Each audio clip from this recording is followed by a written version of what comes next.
Muito bom dia a todos. Conforme a gente estava conversando, nessa aula a gente vai estar gravando agora para os alunos que não podem estar participando nesse horário, por algum motivo de conectividade aí não tem como ter acesso à internet, até para ficar guardado aí como registro dessa aula, tá bom? Na aula passada, nós começamos a apresentar alguns riscos em máquinas, né, justamente para fazer uma introdução à NR12, a norma regulamentadora número 12, que fala sobre segurança e proteção em máquinas e equipamentos. E eu disponibilizei para a turma aqui de vocês, no YouTube, nessa aula aqui, ó, TST, risco em máquina, turma, manhã, sala 6, do C3, tá? Eu vou clicar aqui, ela não vai iniciar, mas percebam aí que tá vocês aqui, né? Não sei se vocês conseguem visualizar. Ela foi disponibilizada no dia 30 de abril, né, no dia da nossa aula.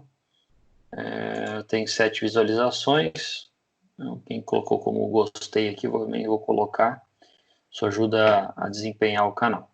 Vocês estão vendo aqui, pessoal?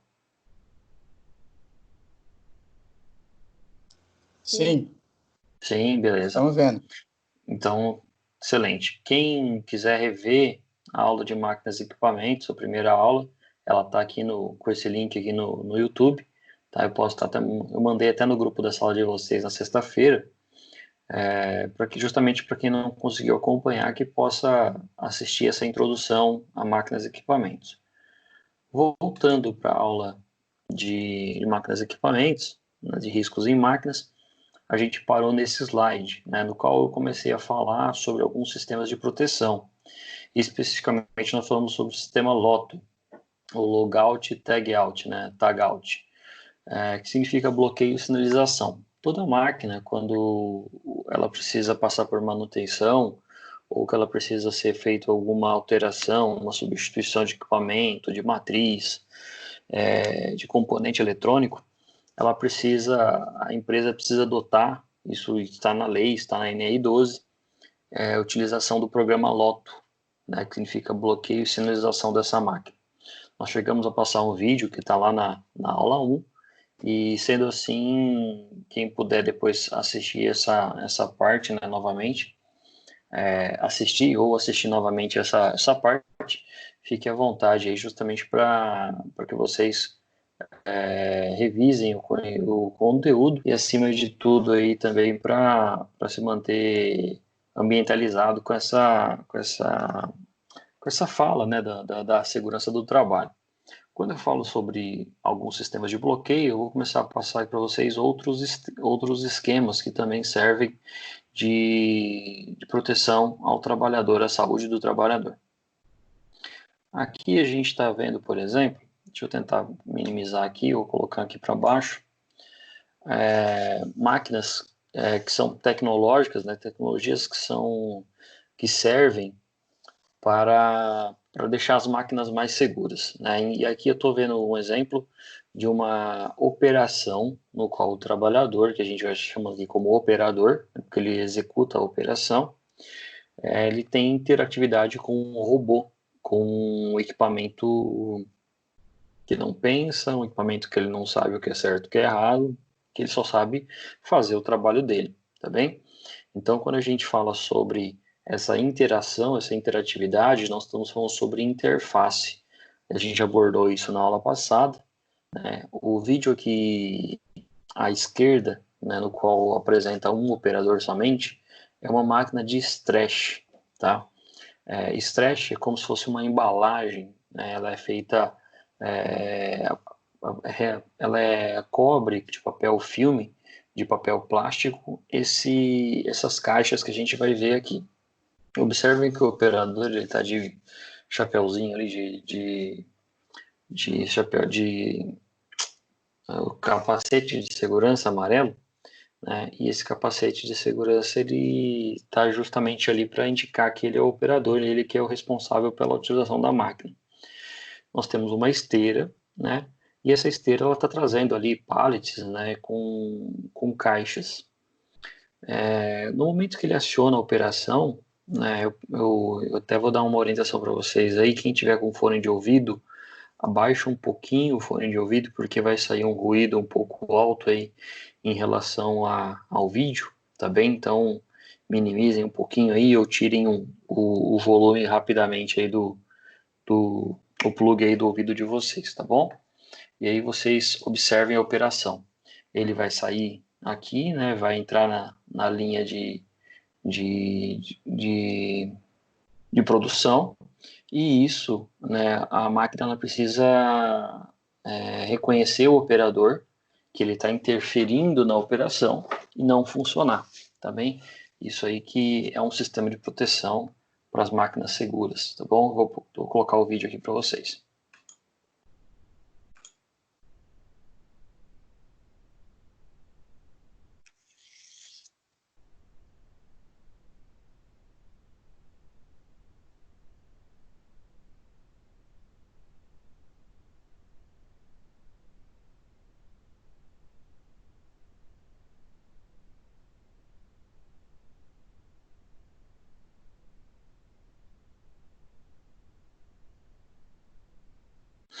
Então, nesse primeiro vídeo aí que vocês visualizaram, até o áudio não estava muito alto, observa-se que o trabalhador ele adentrou ali a área da linha de produção, né, em cima da esteira, né, e ele passou ali feixes luminosos, né, da cor vermelha. Esses feixes luminosos indicaram à máquina que existia a presença de um ser humano ali. Ela reconhece, por exemplo, um pallet, né, uma caixa de pallet, e permite a sua passagem e permite a operação ali do stretch, né, de embalar aquelas caixas. Mas quando passa um ser humano, que ele observa através daqueles feixes que é a entrada a presença de um operador, ela não permite a realização da passagem dele, né? Não permite, ele permite a passagem, mas ele não opera, tá? Então isso é um dispositivo de segurança também, chamado aí de luz, né? Ou feixe, ou ainda cortina de luz, tá bem? Esse feixe ou cortina de luz. Essa cortina de luz, como o próprio nome diz, é uma cortina que ela vai impedir a passagem do trabalhador. Se ele passar, né, e obviamente como uma cortina também, vamos lembrar daquelas cortinas que a gente tinha na casa aí, aquelas cortinas de plástico, né, no banheiro, ou uma cortina que você tem na sala, na cozinha, ela permite a passagem, né? Ela é leve, ela não impede a barreira, é uma proteção, mas que ela te induz que você está passando dos seus limites ali. E a máquina ela não pode funcionar nesse sentido, justamente porque o trabalhador ele está ali dentro da máquina.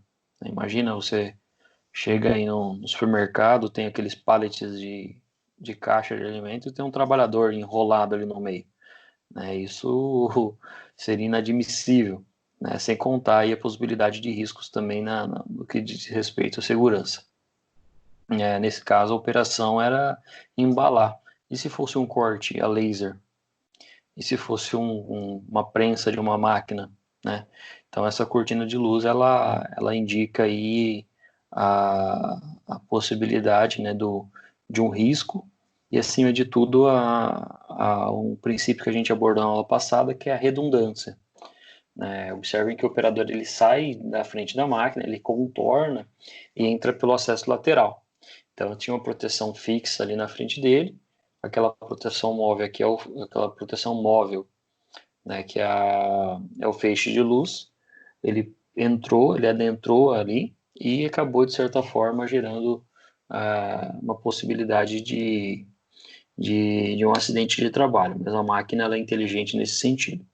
Pessoal, eu vou pedir só um minuto para vocês para minimizar isso aqui. E eu tô recebendo algum chamado aqui pelo Skype. Eu acho, não sei se alguém está mandando alguma coisa no chat aqui. Não, não. Acho que era só o meu áudio mesmo. Mas vamos voltar aqui então. Então a gente viu essa operação, né? E vamos ver essa seguinte aqui. O que muda é que nós vamos ter dois operadores, né? E essa máquina aqui, como vocês podem estar vendo, né? A peça ela está vindo em pé e depois na outra parte aqui ela passa deitada nessa esteira, né? Nessa esteira eletromecânica aqui. Muito provavelmente essa peça ela é muito pesada, é por isso que ela está sendo feita por esse braço robótico, tá? Muita gente chama de robô, outros chamam de braço robótico, né? Na verdade, isso aqui é um robô, tá bem? Ele vai realizar a operação que o trabalhador poderia estar realizando aqui, levando em consideração que ele estaria assumindo os riscos de acidente e riscos ergonômicos também. Sem contar, né, que a operação ia ficar bem mais vagarosa e mais demorada. Então, por favor, prestem atenção nesse vídeo aqui.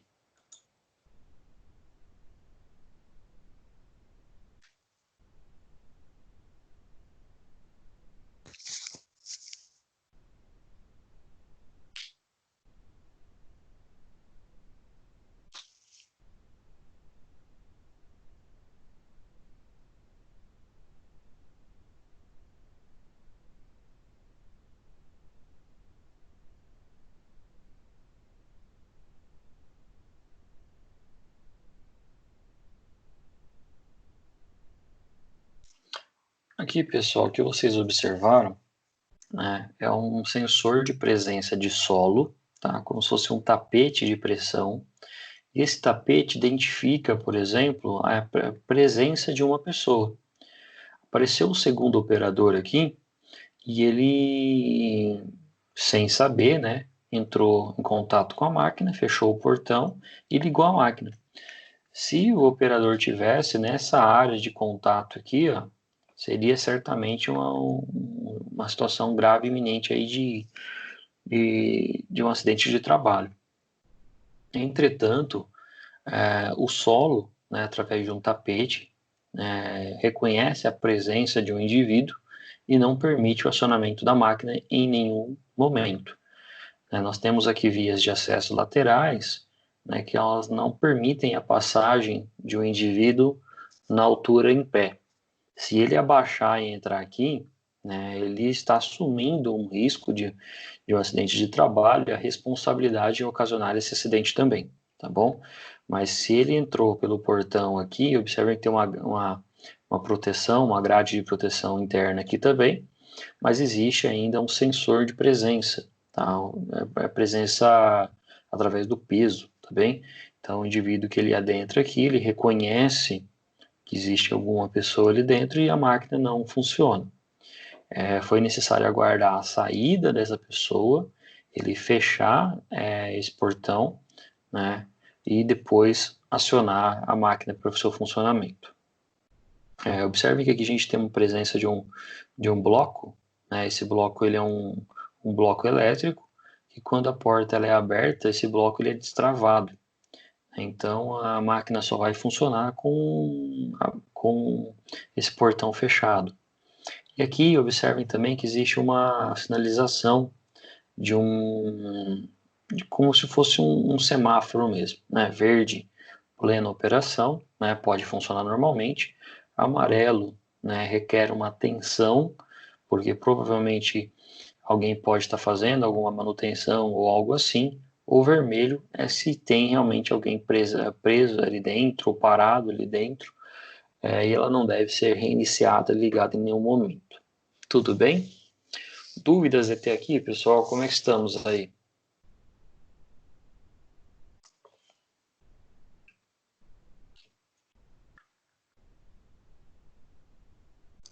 Tranquilo, professor. Tranquilo? Foi a Elisângela que falou? Ok. Tranquilo. Ótimo. Tranquilo, tranquilo. Beleza. Só se tiverem alguma dúvida aí, por favor, podem me interromper, tá? Não tem problema nenhum, não.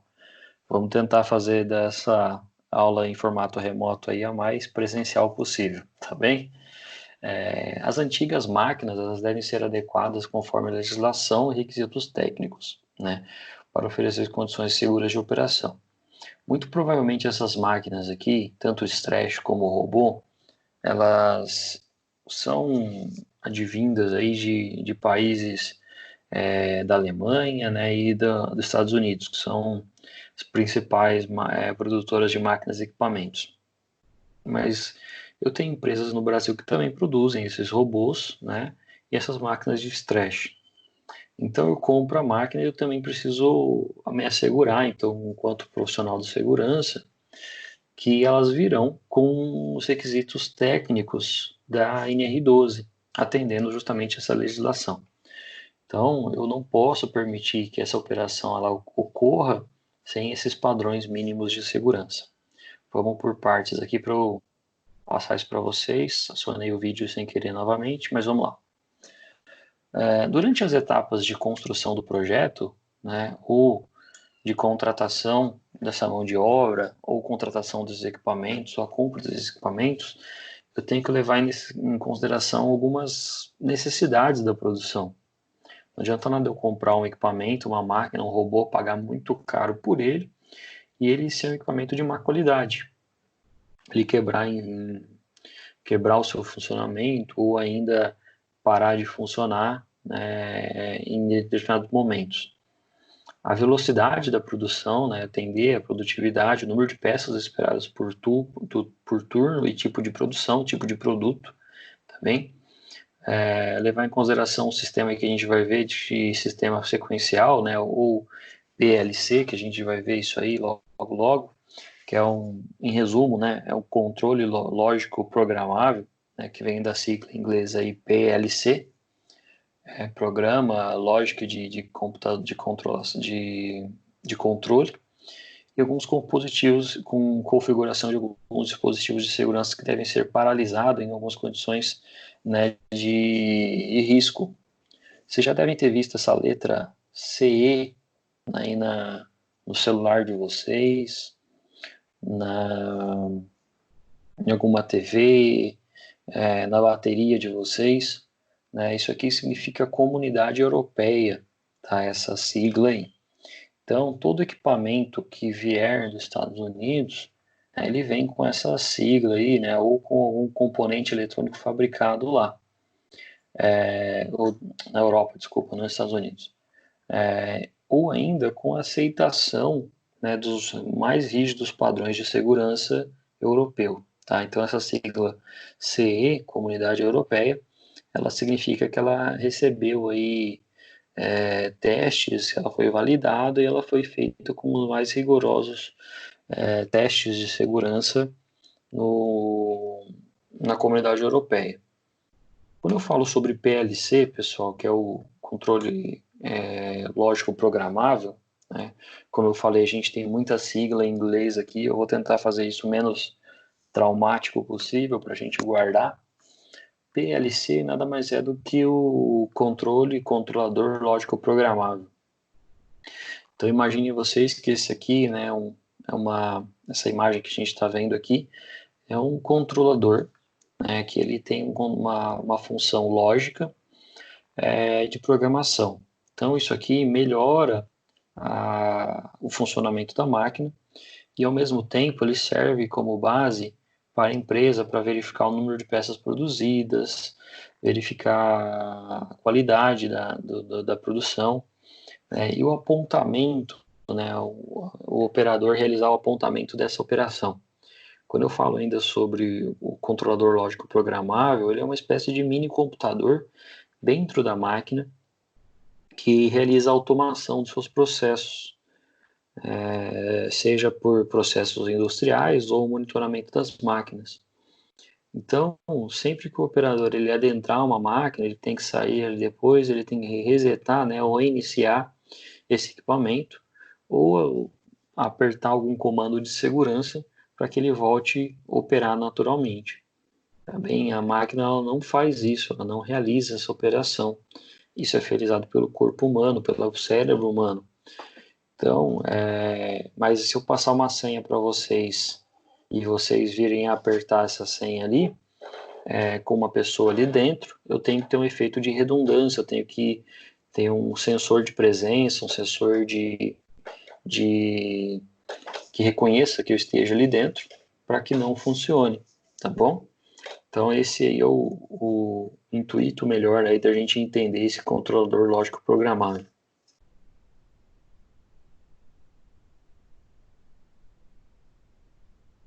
Na sequência, eu vou falar de mais algumas tecnologias aí, a gente vai vendo elas ao longo das aulas aqui. Durante a etapa de concepção do projeto, deve ser levado em consideração algumas barreiras ópticas, né? Essa barreira óptica aqui, ela também é aquela cortina de luz que eu falei para vocês. Scanners de presença ou escaneamento da máquina. Proteções fixas são as grades, tá? As grades que estão aqui, por exemplo, ou os tapetes de segurança, como esse amarelo que a gente está vendo aqui. Então, quando eu falo de redundância, vou pegar esse exemplo aqui dessa primeira imagem, nós temos uma barreira fixa, né?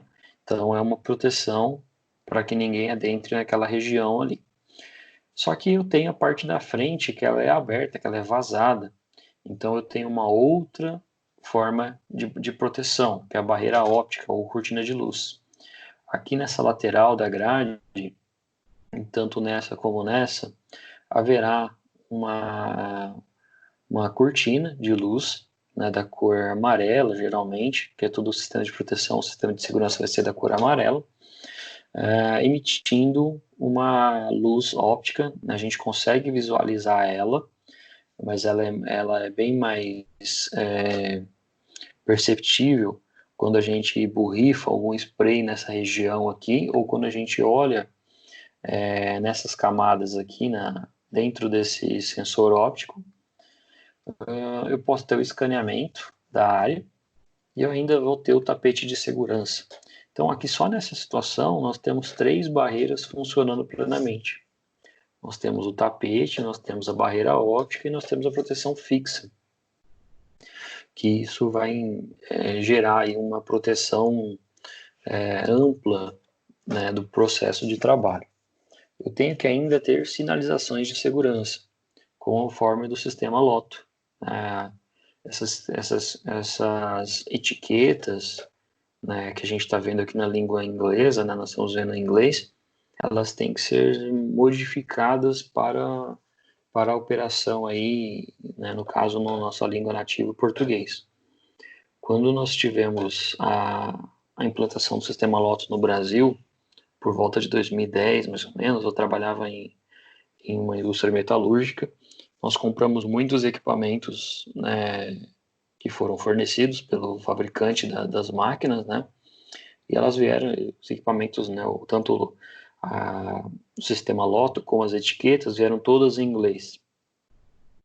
Então nós tivemos que atualizar, né, fazer a tradução dessas etiquetas, né, e mandarmos para uma gráfica específica para fazer ela em português. Porque, por exemplo, Danger, né, a gente viu, se alguém já assistiu algum filme aí de ação, alguma coisa assim, sabe que significa perigo.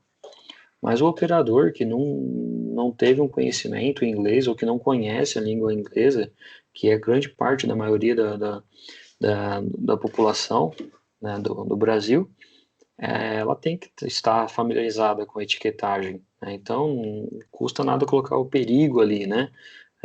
Não opere, né? Não realize nenhuma operação. A máquina está bloqueada e só pode ser removida pelo nome que está ali, nome e data, conforme a gente falou na aula 1. Ou ainda, né, pode estar em espanhol aqui, né? Cerrado significa fechado, né? E peligro, né, é perigo, não operar. Mas nesse caso aqui é um pouquinho mais fácil de entender, tá bom?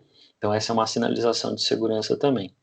Cores e marcações de piso, então eu posso demarcar aqui com uma faixa, né, uma amarela para que o trabalhador não adentre, escrever para ele, né, não acesse a essa área. Isso são marcações visuais ao operador para que ele não encerre, né, ou ele não adentre ao ciclo produtivo para que não ocasione um acidente. Tem sensores de luz, pessoal, que eles, por exemplo, vamos imaginar que essa barreira aqui, ela tem aproximadamente 1,20 m de altura. Ela vai ter feixes espalhados, né, a cada 8 centímetros de diferença um do outro, tá bem? Se porventura adentrar um animal, né, vamos imaginar aqui um gato, um cachorro, ele passar por baixo do feixe aqui, o sensor ele não vai reconhecer, tá bem? Um trabalhador, né, ele deitado aqui, ele vai ter mais de 8 centímetros, então ele vai reconhecer. Mas o sensor de presença vai identificar que existe alguma pessoa ali, ou no caso um animal, e ele não vai funcionar por causa de uma barreira, de um tapete de segurança. Então é fundamental a gente conhecer também de quanto o tapete ele reconhece, né? Alguns reconhecem a partir de 30 quilos, né? Então a gente precisa levar em consideração essa presença também. Cores, né? Também a gente leva em consideração que todas as cores de segurança, né, do trabalho, né, vai ser relacionado aí ao trabalhador, tudo na cor amarela, tá bem? Para indicar a segurança. Levar em consideração o aspecto de ergonomia na operação. Muita gente me pergunta assim, Conrado, por que a proteção ela é fixa aqui na lateral e ela é aberta na frente? Olha, pessoal, se alguém precisar fazer uma manutenção, por exemplo, vai ter que retirar todas as grades para depois realizar essa manutenção. Ou ainda substituição da peça, ou substituição do próprio robô. Você comprou o robô, ele veio com um problema de fabricação, alguma coisa assim, e aí eu preciso retirar todas as proteções fixas para depois retirar o equipamento. Então essa parte lá na frente ela é justamente aberta, mas no caso da operação, né, no que diz respeito à ergonomia, fica muito mais fácil para um operador de manutenção, com a máquina desligada, protegida, travada, sinalizada, bloqueada, realizar essa operação. Tá bem? Por isso que essa parte interna que ela fica aberta, tá bom? Em alguns casos, há necessidade também do operador adicionar alguns dispositivos, né, ou adicionar algum equipamento né, no próprio robô, tá bem? Eu trabalhei numa empresa que fabricava tanques de combustível, né, aquele tanque de combustível tanto de carro como de ônibus e caminhão, e o tanque de combustível ele é feito de plástico, tá? É um plástico muito resistente, um polímero derivado do petróleo, muito resistente, e aquela parte do bocal, ela é feita de metal, para que depois venha a tampa do, do combustível, né? Então, o operador, a máquina não conseguia fixar o bocal naquele tanque, mas o operador ia, fixava, saía da área de proteção, a máquina pegava, né, fazia a usinagem, né, ela tirava as rebarbas do tanque, depois o operador vinha e colocava ele na esteira, tá bom? Então, essa é uma operação aí que tem uma relação, uma interface em homem e máquina, e a máquina ela poderia ser acionada de maneira involuntária por alguém que estava aqui fora? Poderia, mas aí a empresa tinha um tapete desse de segurança que reconhecia a presença do indivíduo, né, do operador, e a máquina não funcionava. Instalações devem ser sempre aptas aí para o sistema Loto, né? Então, numa abertura aqui, numa chave num local aqui onde precisa abrir o painel, né, tem que ter a fixação ou adaptada aí a fixação do cadeado de segurança do sistema Loto. Tá bem? Dúvidas até aqui, pessoal? Como é que estamos aqui? Deixa eu dar um oi para vocês aí, tudo bem? Tranquilo, professor. Tranquilo, Kleber? Beleza. Elisângela, tudo bem? Foi a Vanusa que falou, né? Tranquilo, professor. Sim, a Elisângela falou. Tudo bem, Thaís?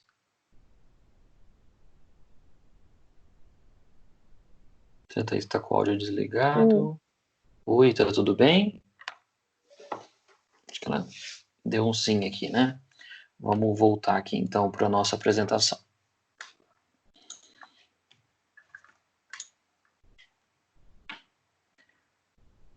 Mas a gente também não pode esquecer das barreiras fixas, né? Não podemos esquecer aí das proteções fixas de máquinas e equipamentos. Aquele bom serralheiro que tem perto da casa de vocês aí, ele pode sim fazer a sua proteção fixa, né, da empresa, das máquinas da empresa onde você trabalha, né? Entretanto, ele deve levar em consideração o que está na NR12, tá?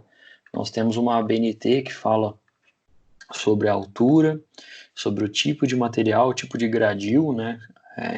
O distanciamento aqui, né? Nessa proteção fixa, tá? Que é essa grade aqui, e a coloração, né? A cor dela é amarela.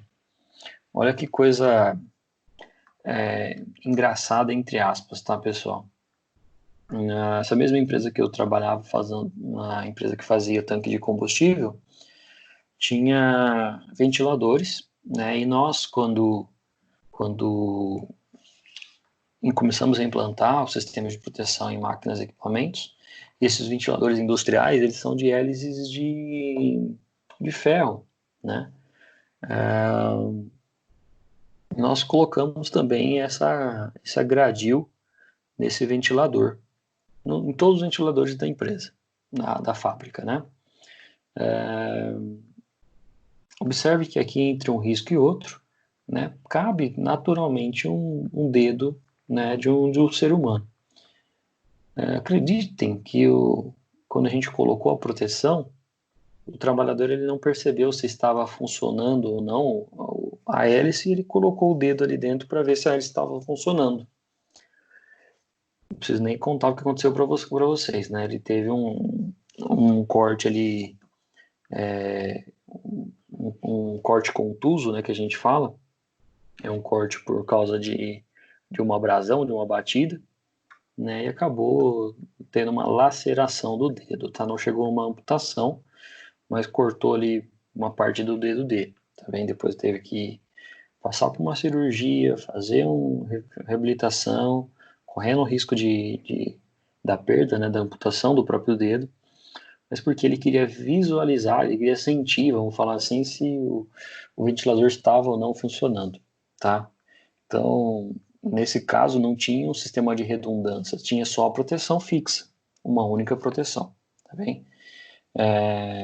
Mas falando sobre proteção fixa, né, nós temos algumas vantagens aí.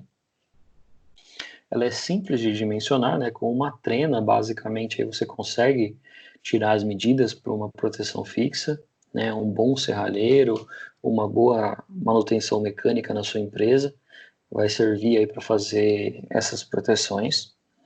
Um custo baixo, né? Se você for levar em consideração os equipamentos de cortina de luz, scanner, tapete, ela tem um custo 10 vezes maiores aí do que uma proteção fixa.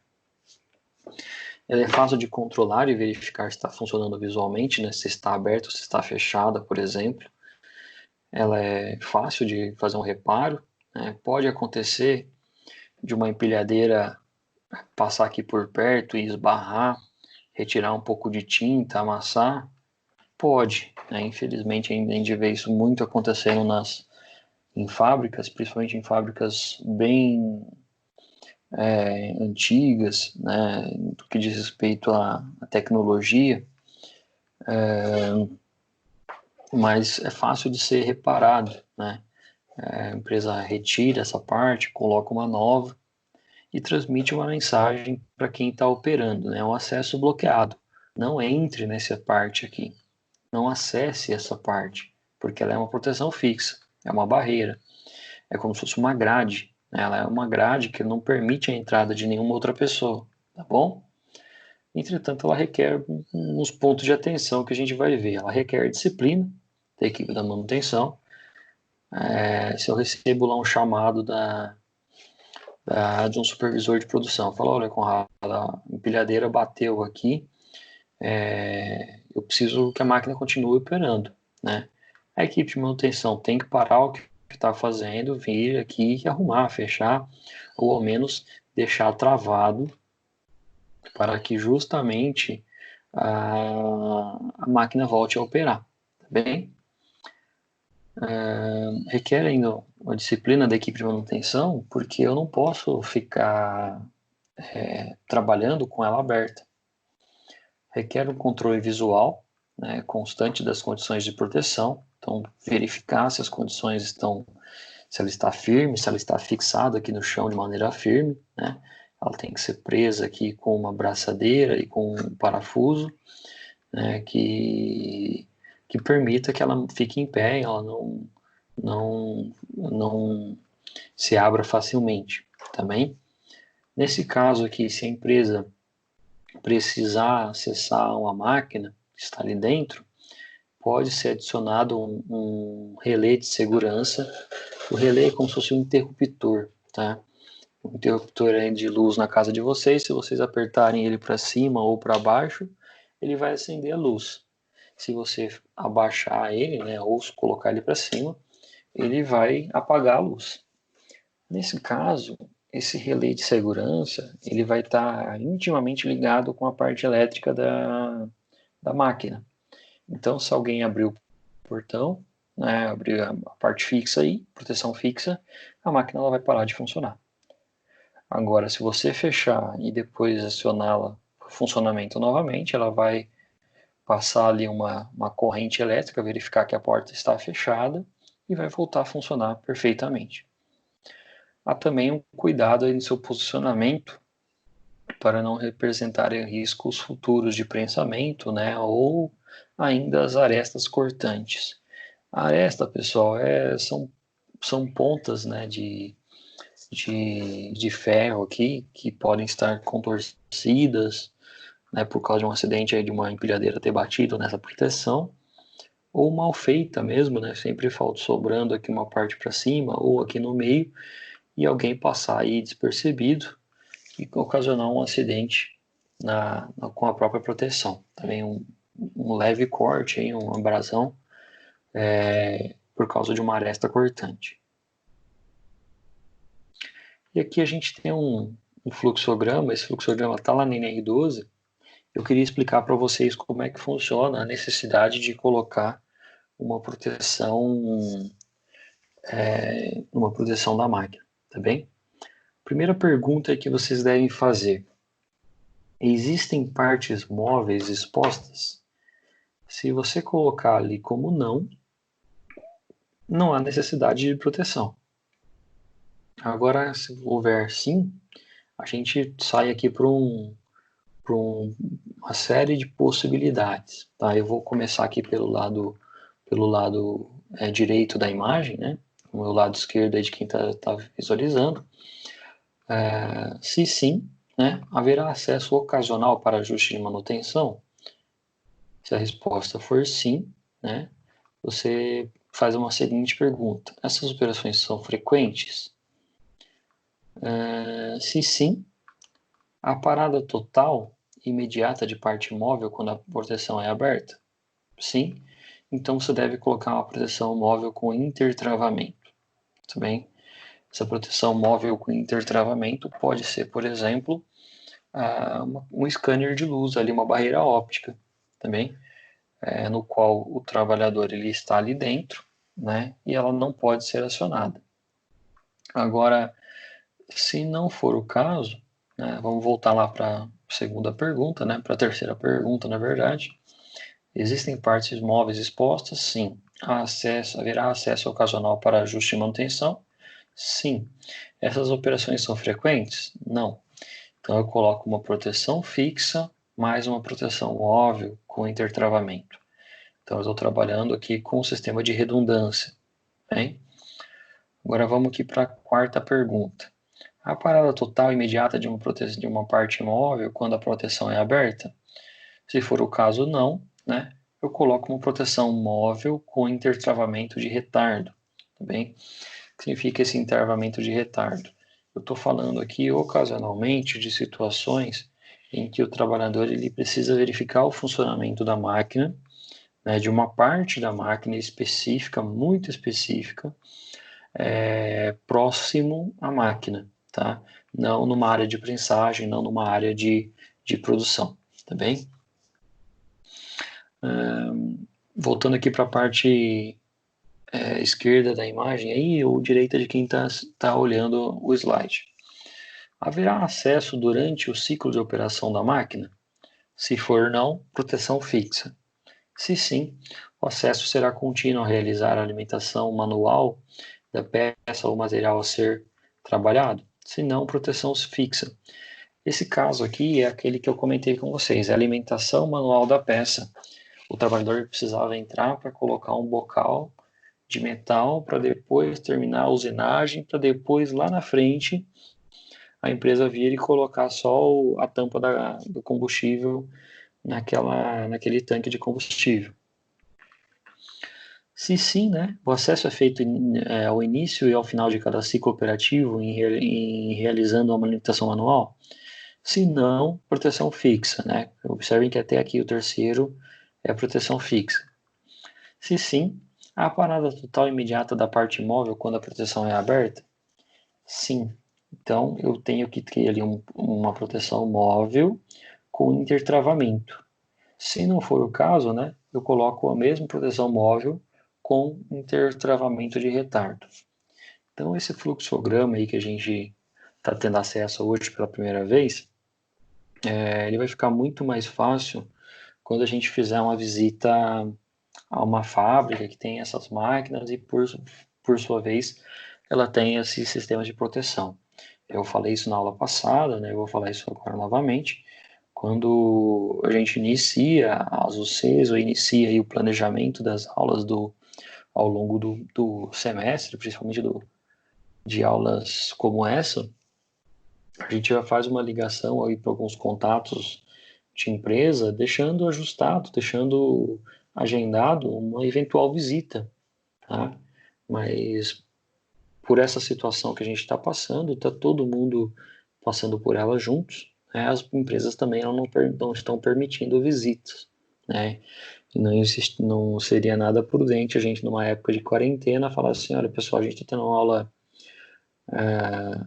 à distância, né, remotamente, mas vamos agendar uma visita, né? Então não seria possível fazer isso nesse momento, tá bem? Quando a gente retornar, nós teremos uma revisão de todo esse conteúdo e após essa revisão a gente pode perfeitamente agendar a visita com essas empresas, tá? Eu só não asseguro vocês que isso vai acontecer de maneira imediata, justamente porque a gente vai estar retornando e as empresas também, as que não estão trabalhando, né? Muitas estão trabalhando, mas as que não estão trabalhando, certamente elas vão querer guardar um período aí de contágio, eventual contágio está acontecendo, tá bem? Mas a gente vai se acertando aí ao longo do andamento da UC. E aí, pessoal, a gente entra num ponto da NR12 que fala sobre a necessidade do profissional técnico em segurança realizar a análise de riscos. Eu quero que vocês, antes de a gente ler essa parte aqui, eu quero que vocês entendam o seguinte: quem é o profissional mais apto para avaliar os sistemas de segurança da empresa? Eu tenho parte de manutenção, eu tenho produção, eu tenho o próprio operador, e eu tenho o técnico de segurança também.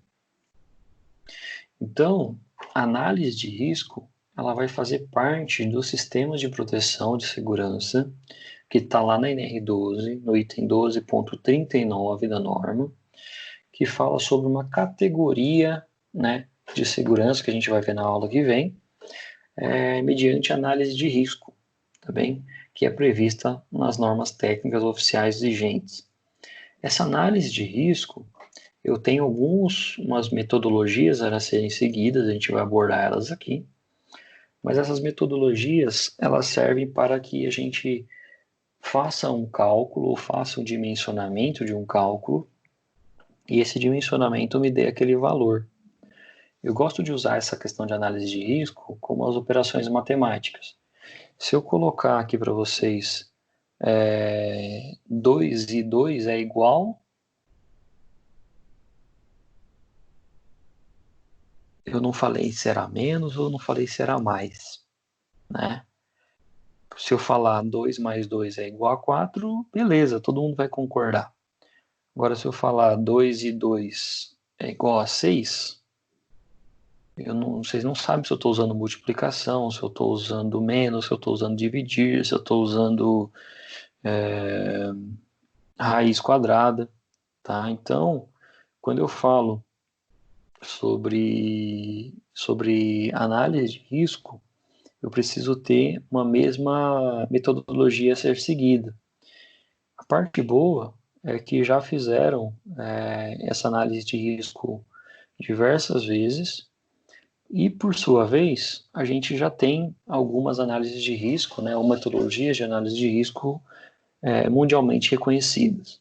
A gente vai abordar alguma delas aqui.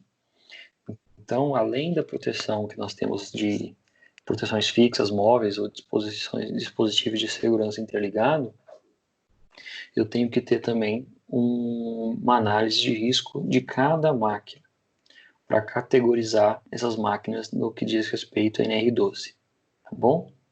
Pessoal, alguma dúvida em relação a isso? Se for necessário, eu retorno, eu faço novamente essa explicação, tá bom?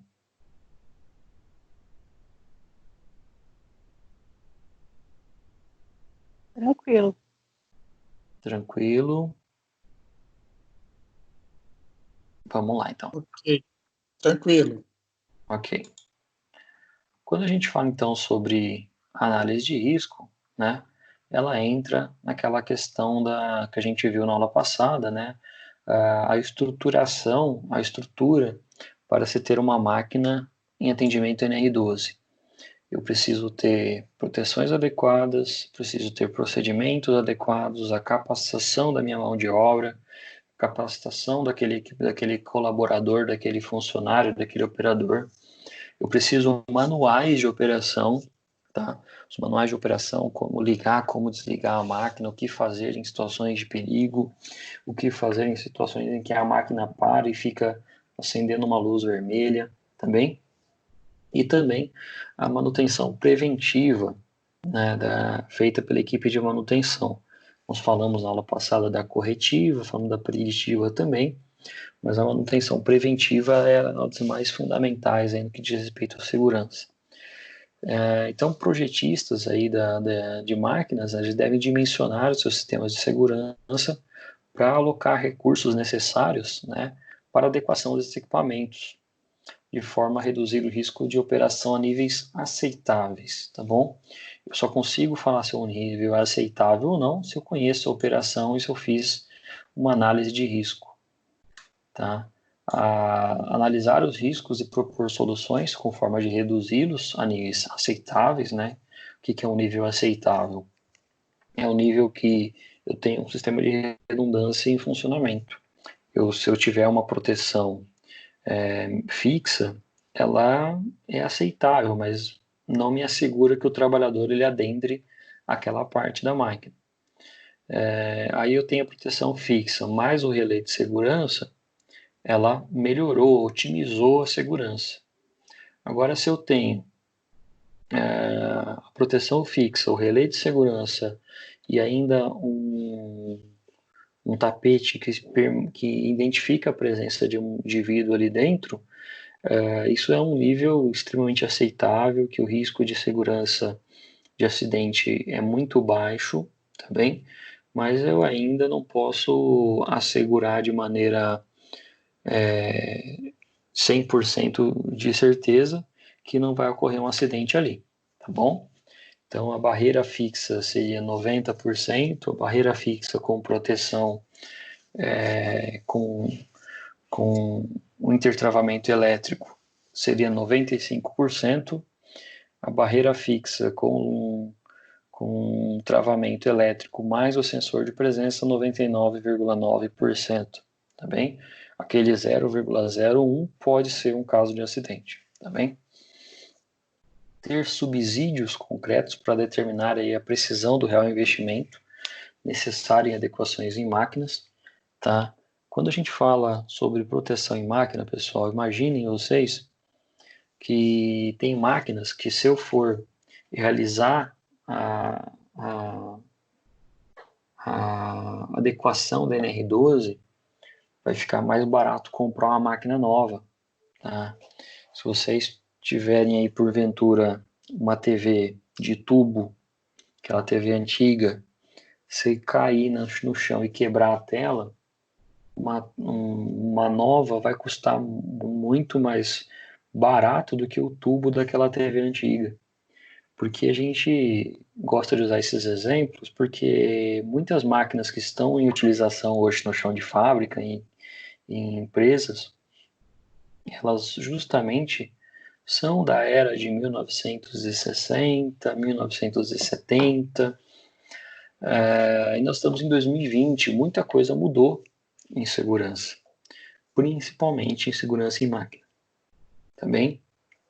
Então, não adianta nada eu pegar lá, colocar proteção fixa, colocar barreira de luz, e o custo ele vai ficar muito maior do que comprar uma máquina nova. Então, é preferível ir fazer a substituição desse equipamento, tá bom?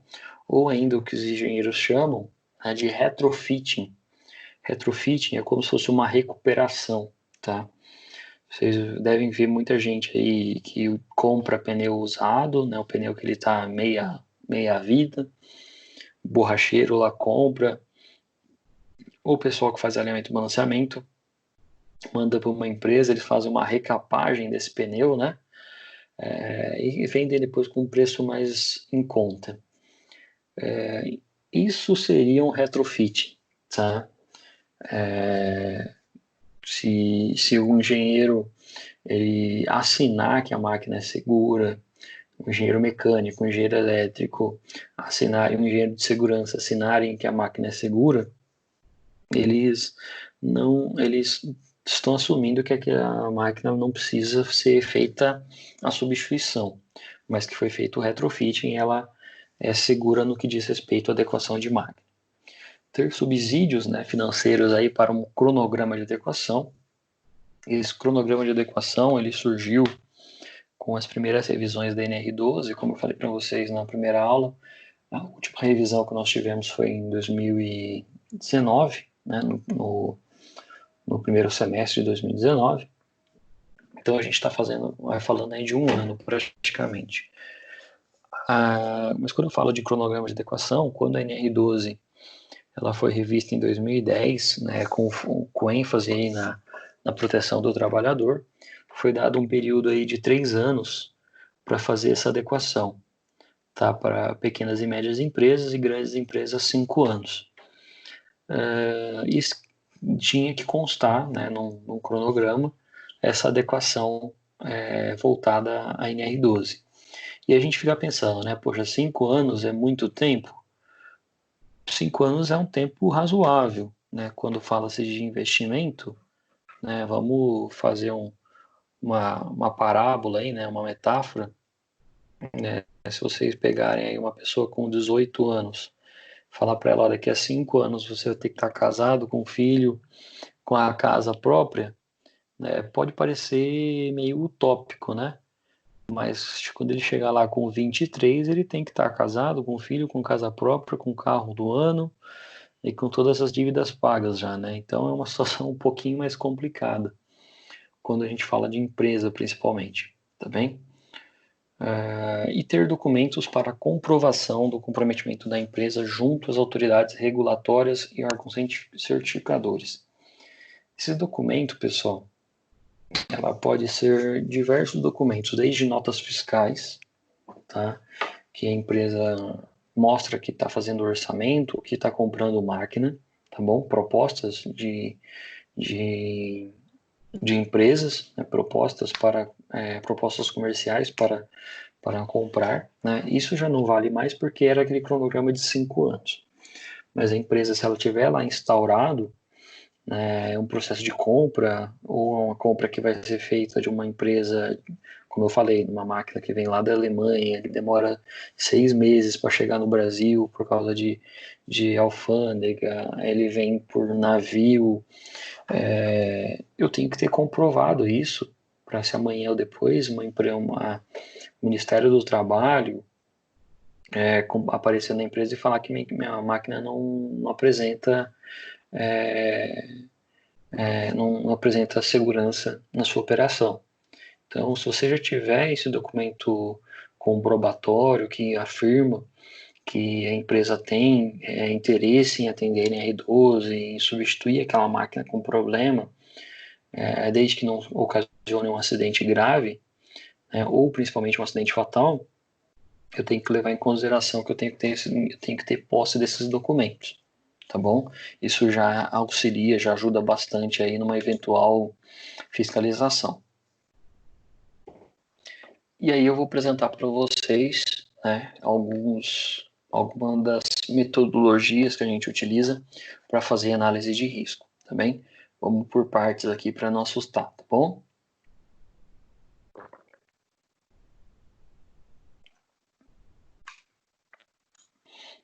Quando a gente fala sobre análise de risco, eu tenho algumas metodologias, 5 metodologias reconhecidas.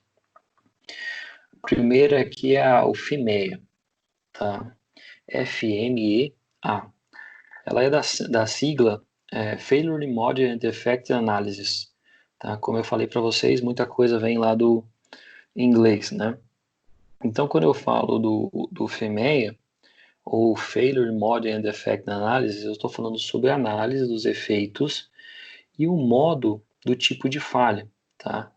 Então, essa sigla, né, ela é usada muito na área de engenharia de produção, e ela também é utilizada bastante para fazer o estudo, né, da análise dos modos de falha e os seus eventuais efeitos.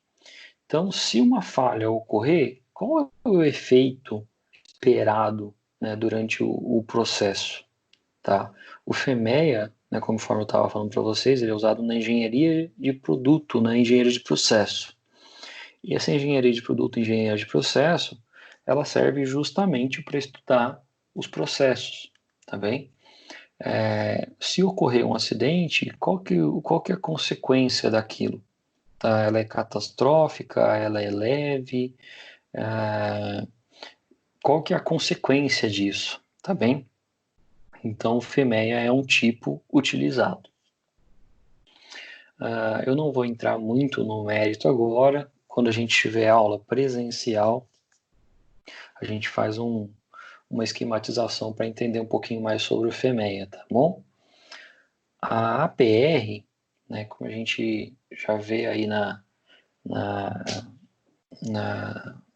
NR9, né, nós temos lá a APR e nós temos a PRHO.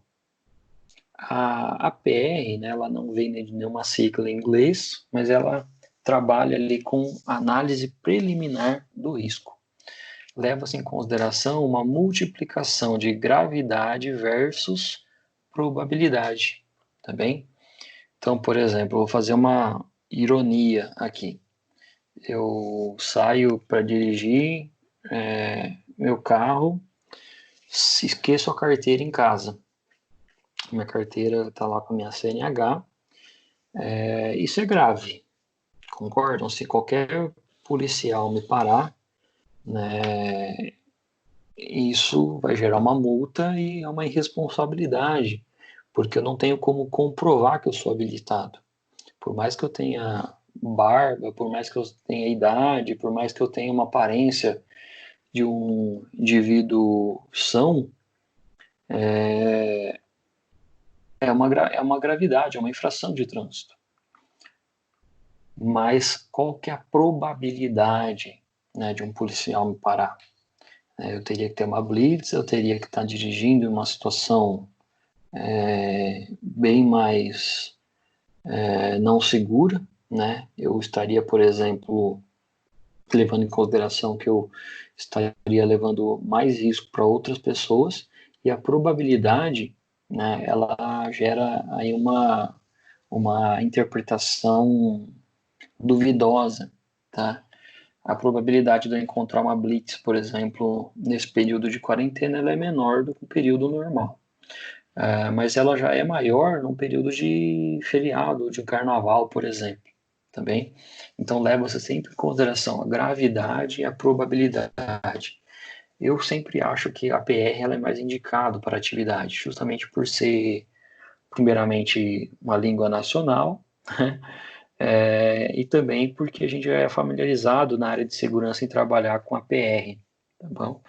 Só para a gente lembrar aí, a PR é quando a gente identifica o risco, a fonte geradora, tá bem? E lá na frente eu vou ter a APRHO, que é Análise Preliminar de Risco e Higiene Ocupacional. Eu tenho também a terceira metodologia aqui, que é o HRN, né?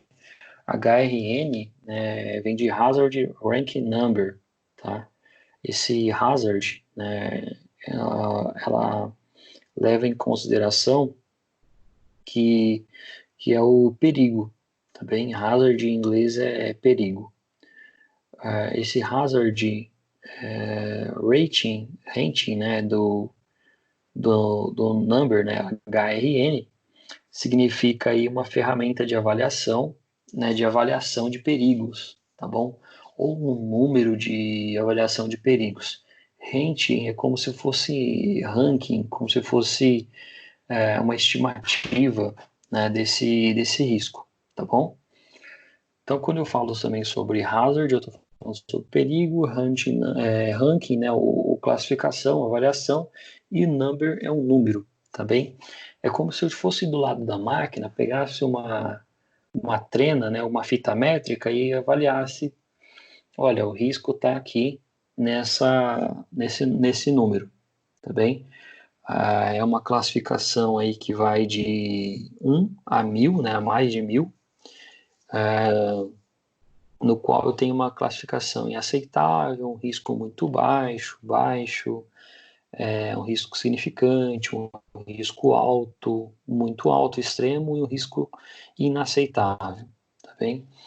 Então, como eu estava falando para vocês, é uma metodologia aí de avaliação, né, de quantificação do risco, tá bem?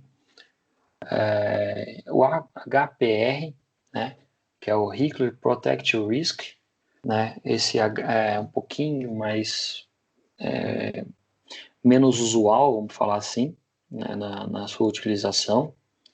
O HPR é um pouquinho mais o HRN, o APR, o FEMEA e o RASOP, eles são mais utilizados quando a gente pega para estudar NR12, justamente porque eles são mais práticos, mais fáceis e mais aceitáveis no que diz respeito à proteção em máquina.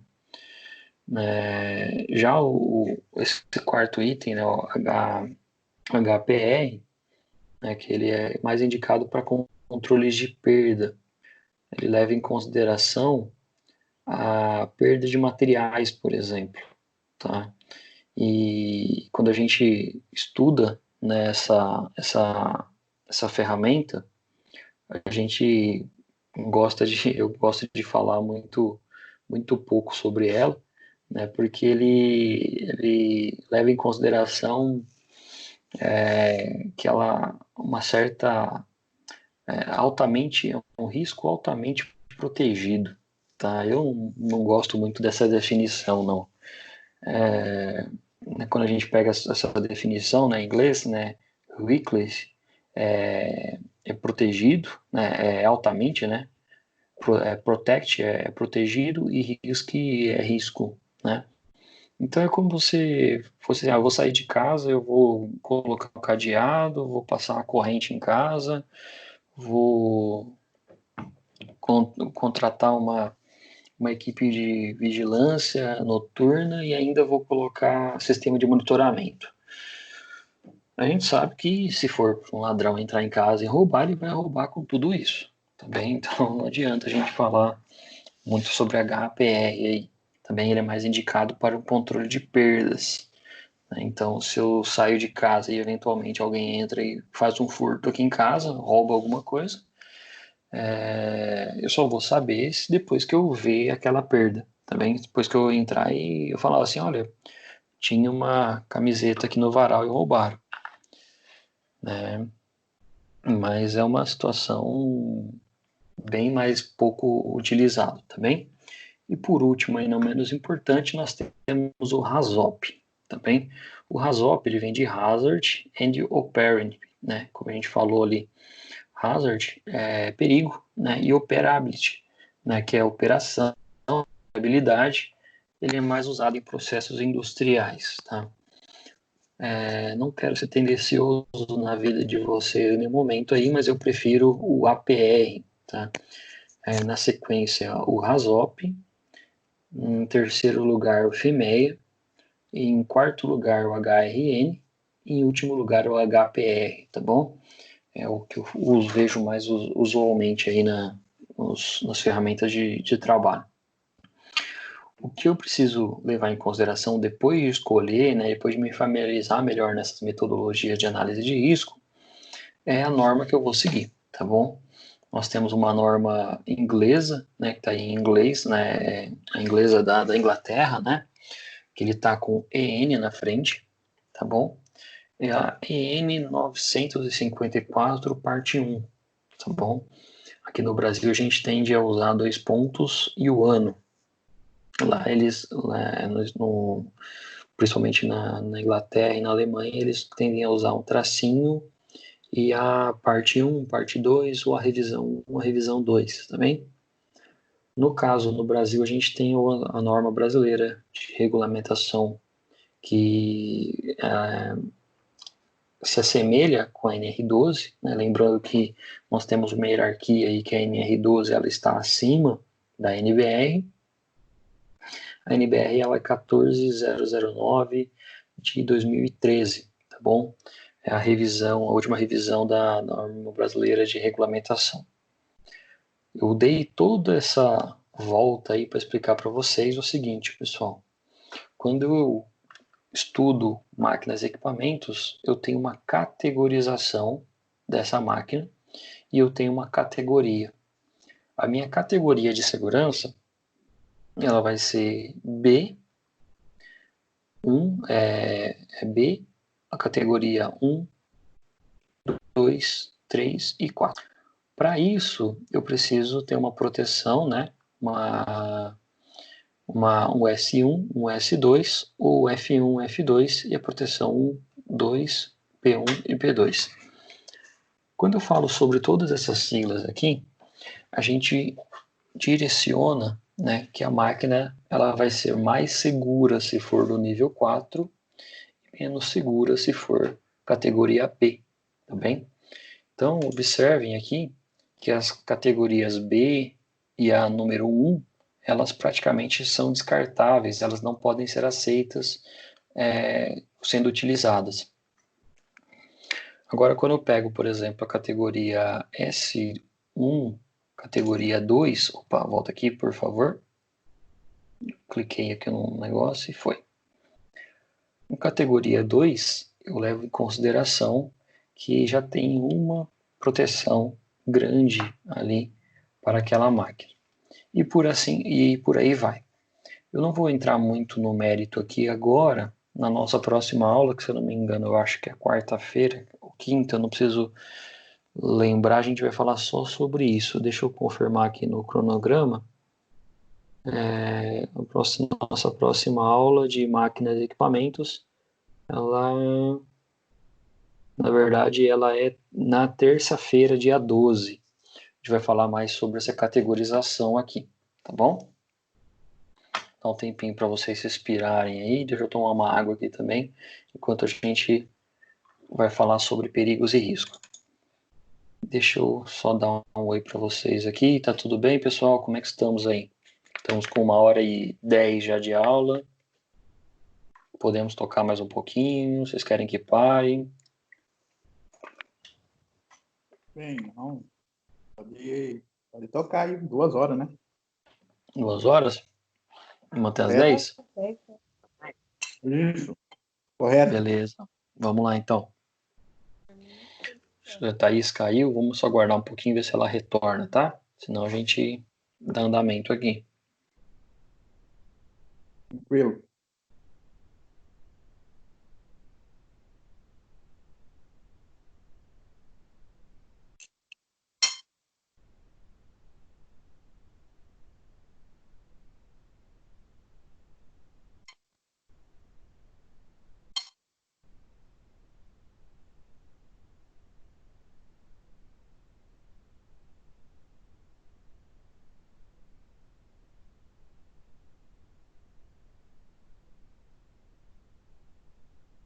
Então, vamos dar seguimento aqui.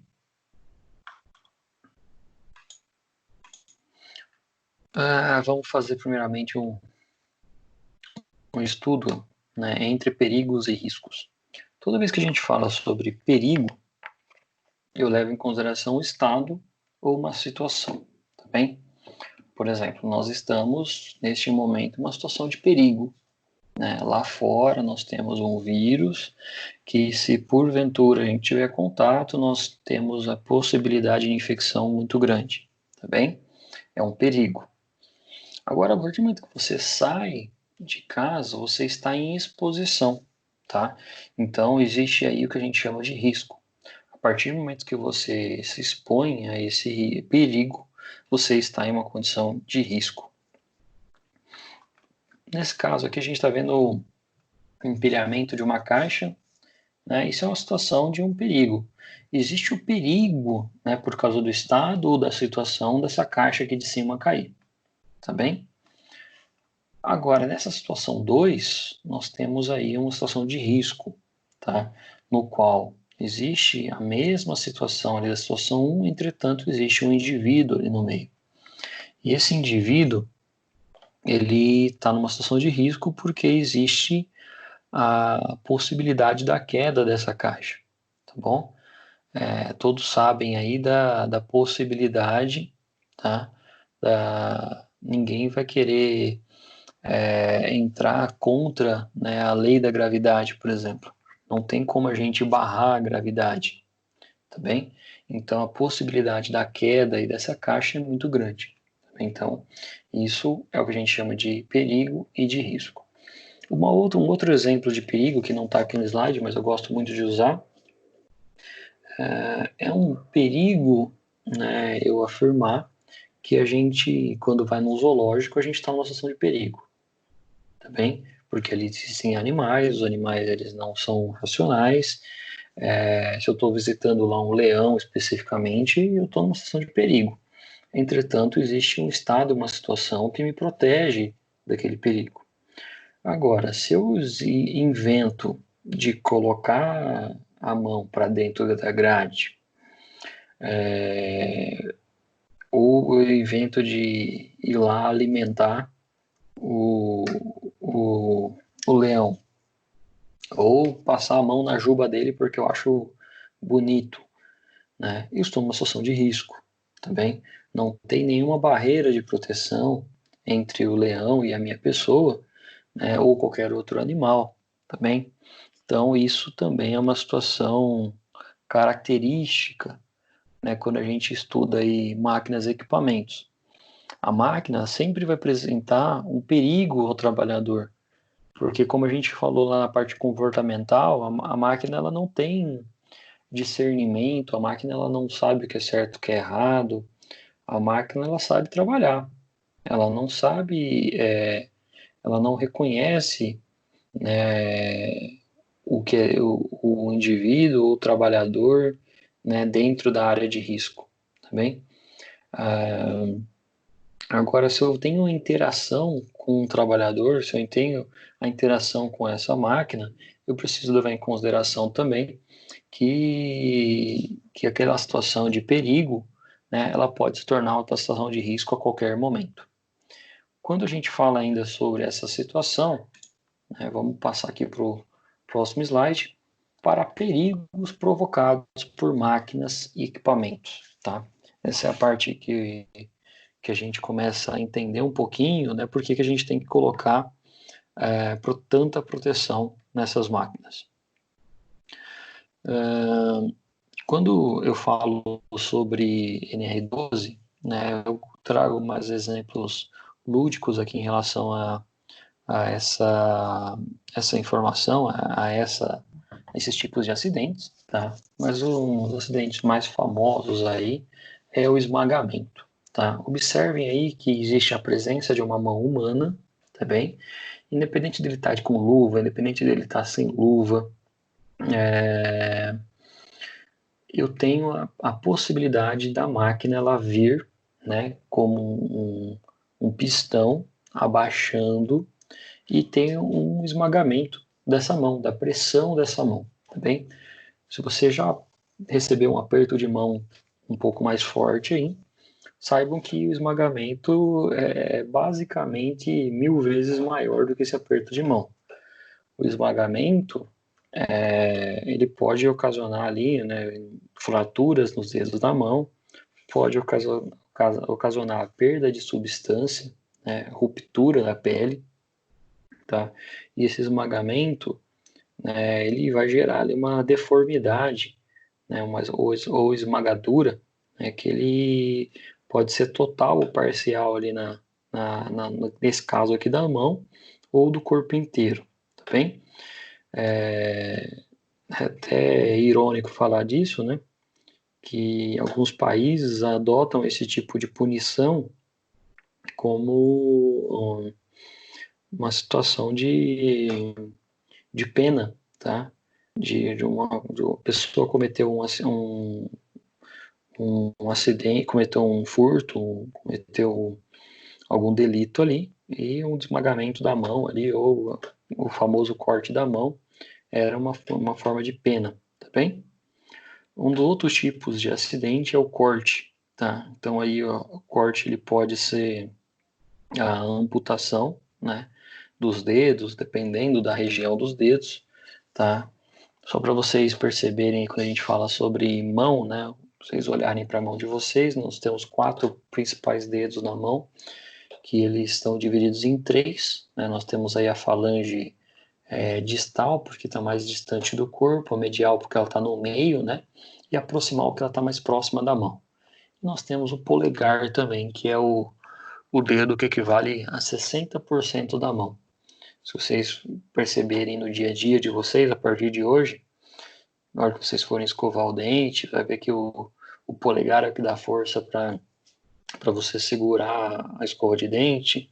Se você for pegar a xícara de café, é o polegar que abraça, né, a xícara, tá bem? É o polegar que ajuda você a abotoar um botão da camisa, é o polegar que ajuda você a amarrar o sapato, tá bem? Então, quando a gente fala sobre riscos de origem mecânica, o corte, né, a amputação, sem sombra de dúvida, aí a do polegar é a mais grave, tá? Todas são graves, mas a do polegar é a maior. E o corte ele pode acontecer porque, dependendo do tipo de máquina, ela vai ter uma prensa, né? Dependendo do tipo de máquina, principalmente a prensa, ela vai ter uma faca, e essa faca é o que faz o corte, o que faz a deformação, a modificação daquela chapa de metal. Em contato com a pele, com o corpo humano, ela vai ocasionar um corte sim, tá bem? E esse corte aí pode ser separação, né, de um artelho, de um dedo, né, da sua mão.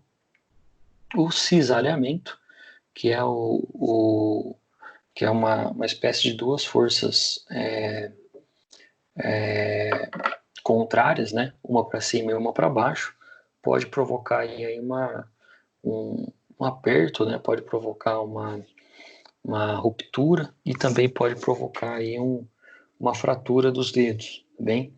O cisalhamento, se a pessoa for rápida, né, e tentar puxar o dedo aí, ela pode, né, de certa forma, ter só aquela apreensão da mão, tá bem? Diferente do enroscamento que a gente vai ver ali no, no exemplo a seguir. No cisalhamento ainda, né, é muito comum aí a pessoa ter muita dor, tá?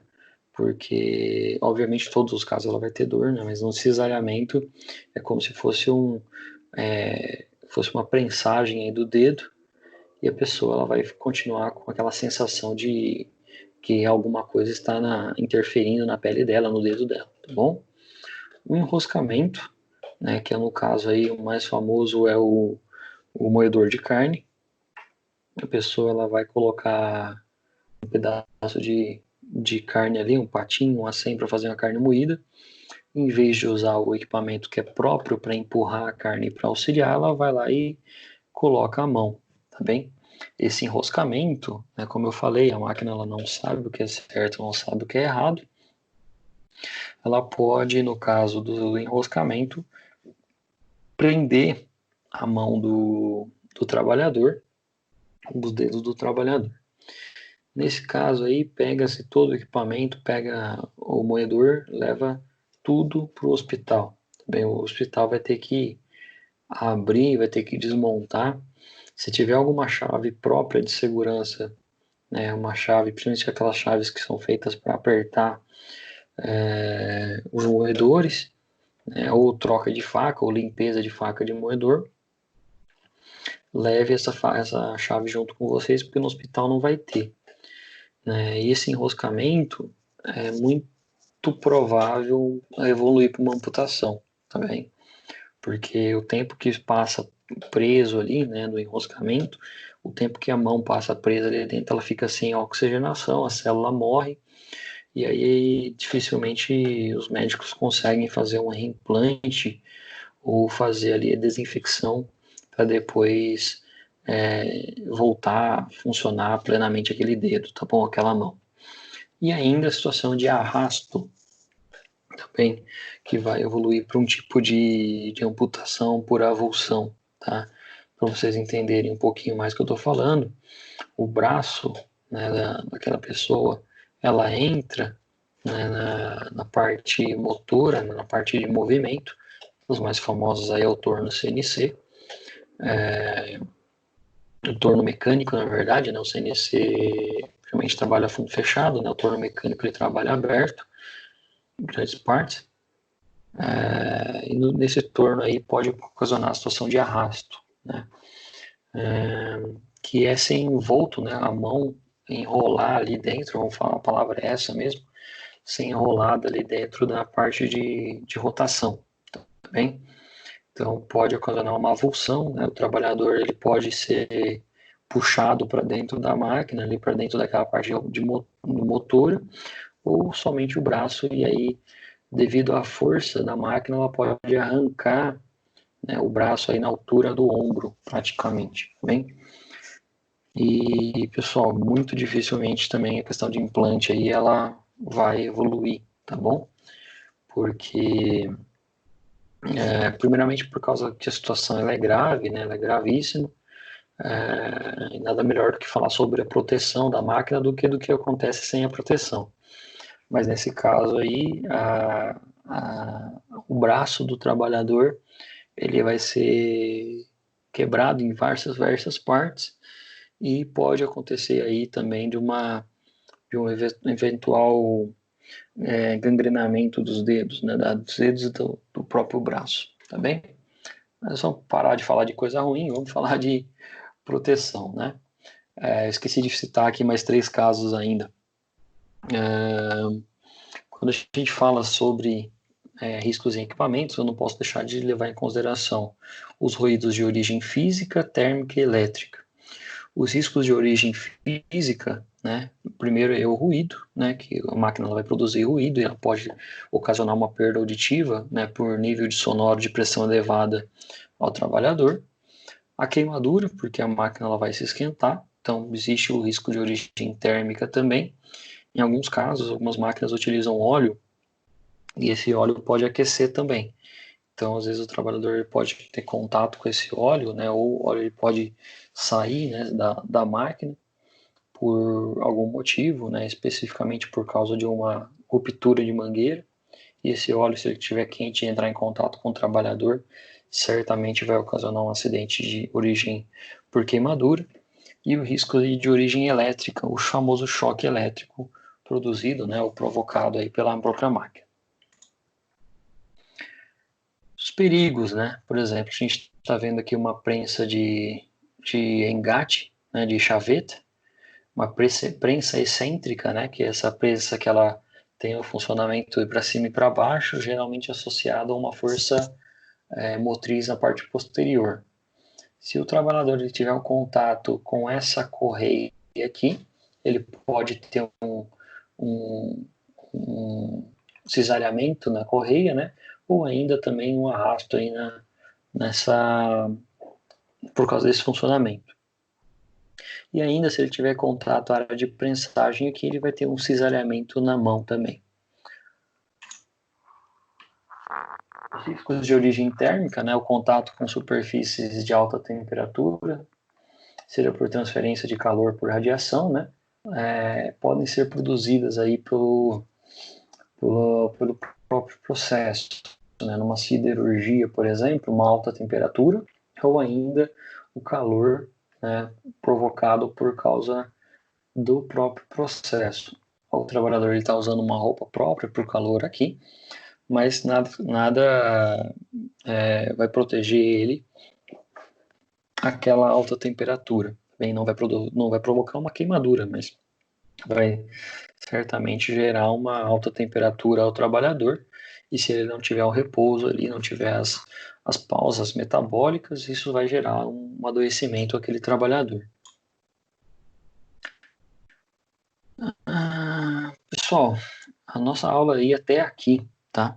Eu vou parar aqui, justamente porque depois eu vou ter que entrar na parte de proteção. Tudo bem? Tudo bem, professor. Tudo bem, até porque a gente já está faltando 10 minutinhos aí para as 10, né? E era essa parte que eu queria chegar até aqui com vocês.